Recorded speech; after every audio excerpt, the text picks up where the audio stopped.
Polypede Works here, coming to you once again with One Piece chapter 1169. Ho ho! Funny number. So, One Piece is on the cover of Jump this week. We have a very cool stained glass window style cover. I like it. And we also have a color spread this week of the Loki'S Pirates. And it's pretty sick. But the one thing I did notice about this color spread is that Gil Bastar is not here. So he must have been a later addition. Also, Big Mom looks adorable in this color spread. I like her a lot. That's great. Also, the fishman on the Loki'S Pirates, the catfish guy, he was blonde back in the day. Didn't know that. Also, Wang Ji has green hair. That's kind of weird. So I wonder, is that further proof of him being the father of Caribou and Caribou? Even though Caribou, if I'm pronouncing his name correctly, the fat one, even though his hair was a lizard, I wonder, does that track? Because he does have the same tongue as Caribou. Don Merlon has blue hair, so I don't think he's related to Capone. Ganzu is a redhead, which is weird because if I recall correctly, his zombie had black hair. So I don't know what's going on with that. That's very interesting, thinking about it now. Oh, and this is the first time that we see Gloriosa in something other than Kuja garb, because she's in a blue shirt with a tie. So that's interesting. That's cool. I like that a lot. We never see her in anything else. Very cool. Oh, and speaking of blue, Zebek is wearing a blue captain's coat that's furry. So I don't know if this is the base color of his normal captain's coat or if this is just for this color spread. But if it's blue, that's interesting. And then he's wearing a blue undershirt underneath his suit. So he's always wearing blue, presumably. Huh. And of course, you know, Buggy has blue hair. So I wonder. That's weird. But moving on with the chapter, we have Shanks talking to Gabon. This is when Shanks finds out that Roger has a son and he sees Ace as his little brother. And this is also when Gabon says, "You and Buggy were always like our sons." So again, Buggy is being brought up. Buggy is going to be majorly important because why keep bringing him up? Especially in the same context as Shanks. And I do think he could be powerful because the Chop Chop fruit has to have more to it. But moving on, I digress. Moving on. They talk about the whole bit of Ace potentially becoming Pirate King, but that's not true as we know, because Gabon then adds on, "Most burdened with high expectations failed to reach the top," which is kind of what happened because Ace is no longer with us. So that's funny and kind of sad. But yeah, Jarl and Loki reach the castle. And as they approach, Harold discovers that the Depths Covenant has taken full control of his body, and he starts wiping out his own men. And the realization that everything he has built over the past 144 years could be in danger at this moment because he was naive enough to believe someone who has the powers of the devil, which is wild. So he orders his men to take him down. But just as they are skewering him, Loki and Jarl come on the scene to see the scene that kicked off the flashback. After which, Harold swats all the men away as his body starts to regenerate. So this is the part that I was confused on. So yes, the Depths Covenant is in full effect and he is regenerating. So that strike did not end him, which I thought it was weird if it did, because that's not how the Depths Covenant works. So yeah, he swats them all away. Jarl and Loki are surprised. And that's when we get a formal explanation of Shanks and Harold's relationship. At this time, we find out that yes, both of them had the Shallow Covenant contract, and in secret, Harold and Shanks did speak, and come to find out that at this time, Shanks had already assumed the role of captain of the red-haired pirates. So that's really weird.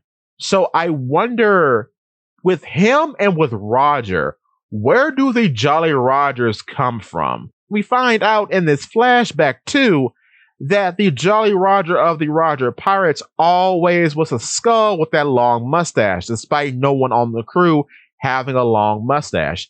And presumably, that's most likely the case with Shanks, in which his Jolly Roger has always had a scar over its eye, like how he has a scar over his eye. But the going narrative was that Blackbeard gave him that scar. So is that true or is that a fabrication? We don't know. But with that being said, I need you to scar that sub button if you are liking the content so far. Smash that like button if you are enjoying the content so far. And click that bell so you never miss a Polly P Works video. And if you can find it, seek out that hype button. It really helps out a lot. But to continue. But I find that really, really weird.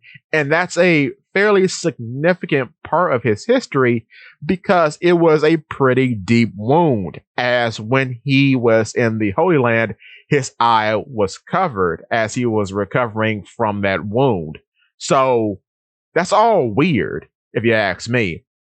And then we have to find out too, was him getting his arm severed by the Lord of the Coast a means of ridding himself of the Shallows Covenant completely, or is that not the case? Even though the Shallows Covenant has been removed from his body, does that actually mean it's been removed from his body? Like internally? Or is it just a branding? That has to be cleared up in the future. But then Shanks greets us with a full explanation of the covenant. So the full covenant of the night, which is the Depths Covenant, does grant the individual inhuman strength and immortality. That's what the whole generation thing is about. So we know that to be true. They're also granted with the ability to travel vast distances by means of the Abyss Pentagram, which we kind of knew that. We knew that from the looks of it, only those with the mark of the Abyss could use the pentagrams. We gathered that. And then in exchange, they have a telepathic link with Emu, which we got a bit of an inkling of that from the previous chapter. So all that makes sense. Now, when talking about the Abyss Covenant, I think that gives you full telepathy to communicate with others with the Abyss contract, because I believe that's how the five elders were communicating amongst one another in Egghead, which from the looks of it, I don't think those with a simple Depths Covenant have that ability, because several Holy Knights in Elbaf, Gunko, Killingham, Somers, etc., were talking amongst themselves to relay information. So that can't be the case. So that, I think, is the main difference between an Abyss Covenant versus a Depths Covenant. Though we do need more of a formal explanation differentiating one from the other. But with that being said, Shanks comes to realize that Harold shouldn't get a Depths Covenant because most likely the world government aren't going to hold up their end of the bargain, and he would be correct as a giant clash of hockey starts to emanate from Orst Castle. And that is Harold and Loki clashing. Loki is trying to understand what's going on. He asks, how did you recover from all those wounds? Why are you trying to kill us? Etc., etc. More guards are called to the room to stop King Harold. And that's when Jarl and Loki manage to pin Harold down. Harold, with the last bit of his sanity, explains the situation, saying that he has done an unforgivable act and his sanity is slipping away. And he needs Loki to tell everybody what happened here. Tell them that he slayed the guards. Tell them he has blood on his hands, trying to make Elbaf a allied member of the world government. And to tell everyone how he was tricked and ended up in the state that he is in now, and how the government wanted to enslave the people of Elbaf as their own private militia. Loki still doesn't understand the situation, but Harold further explains that they never intended to honor their end of the deal. They never intended for Elbaf to be a nation allied with them on equal footing. He then tells Jarl that Loki must take to the throne and eat Elbaf's treasure. No one else would be able to stop Harold at this point but him. So that is amazing. And he further goes on to say that it was never his dream to see the people of Elbaf subjugated by the government. And he is declaring himself the worst king in history because of it. I don't think he was the worst king. I think he's the most naive. And I think that naivete was bred by his grief of losing his wife, his best friend in Zebek, and trying to make things better, but ultimately made things worse, which is just all around very, very sad. But then that's when Harold urges his son to kill him and take the throne, which is a selfless act by Harold because he says his reputation does not matter as being the king. What matters is that the safety of Elbaf is secured for the future. And Loki ponders what his father has said. And in his final words, Harold says, "I'm counting on you, Loki. You're the only one who can make things right."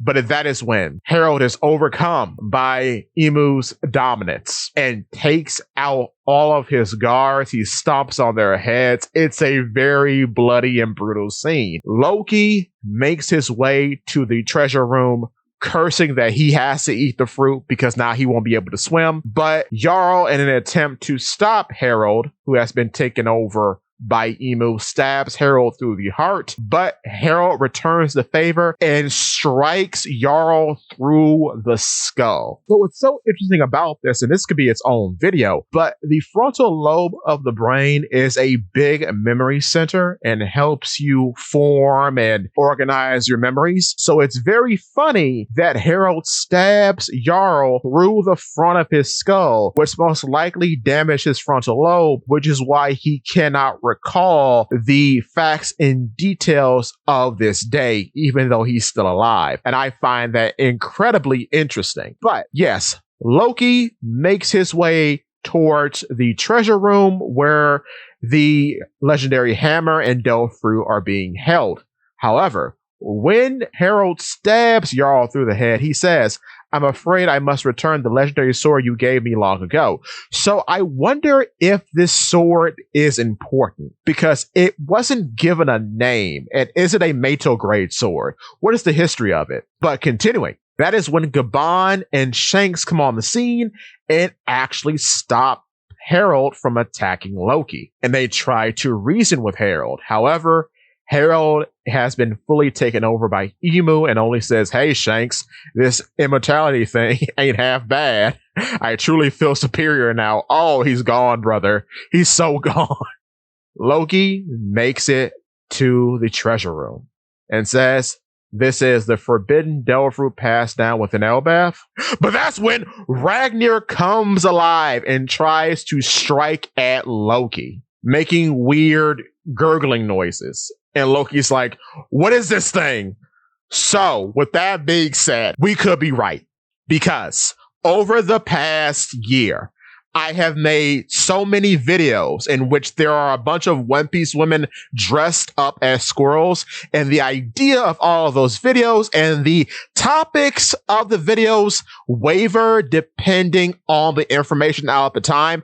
But the fact and the overall theme of them remains the same, that Ragnar could be an item that has eaten some sort of squirrel zoan fruit. But in those videos, I talk about how Elbaf itself has become this weird big hub for a bunch of things introduced in One Piece film Strong World to become canon, including Shiki himself, because Shiki initially was a canonical character, but we didn't know too much about him. And this flashback that we've been in for the longest has given him some great exposure and some great depth.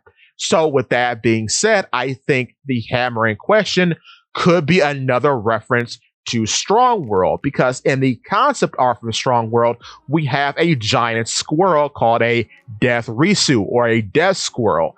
And it gets further context in the video game One Piece Odyssey, of which there are many variations of the Death Squirrel. Like there's a green one, there's one with big lips, etc. So with all that being said, I could see Ragnir being the eater of some sort of squirrel fruit that's a reference to the death squirrel. Now, it could be its own unique variation, and with that being said, it could be a direct reference to Ratatoskr from Norse mythology, because Ratatoskr is a squirrel from Norse mythology that wants to incite Ragnarok by antagonizing and spreading gossip amongst the eagle at the top of the world tree and the Needhog at the bottom of the world tree.